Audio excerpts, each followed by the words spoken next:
Hello friends, welcome to CAD Technologies. Today we are going to learn how to resize an object by using scale in AutoCAD. So let's take an example. This as an object, and I'm going to scale by selecting the scale icon right from here, or directly you can enter the shortcut key as SC at the command bar. In generally, scaling means resizing an object into the size of a page, or else a ratio between actual and drawing size. So here I am going to fix my base point, and we need to specify the scale factor. So the scale factor means it is a value of text which multiplies the dimension of the selected object by the specified scale.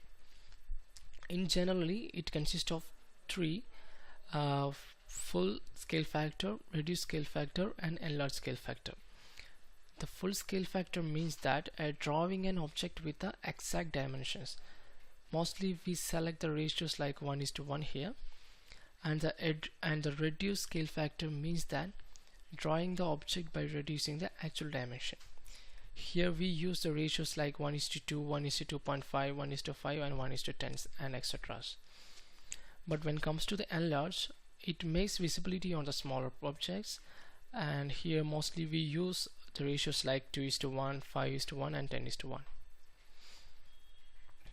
So I'm going to queue the scale factor as 0.5 here.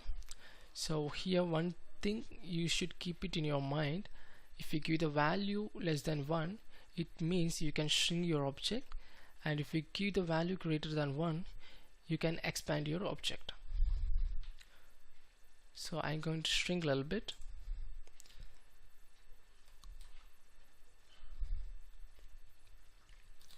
So let us discuss about the sub option behind the scale. So in generally it consists of two sub options. First one is copy. So here I am going to queue my scale factor as 2 because I want a copy with the double of my parent object. So this is my parent object, and this is my copied scaled object.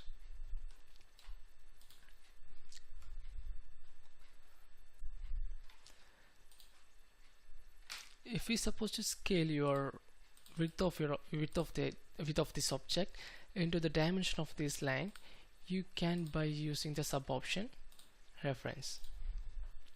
So here you need to take the reference length as your width in the parent object, and the point as your dimension of this line.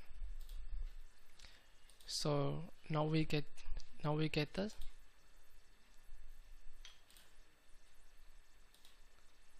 object similar to this width. So that's about this tutorial. If you have any doubts, you can comment below. So hope you guys like this video. Please don't forget to subscribe. Thank you.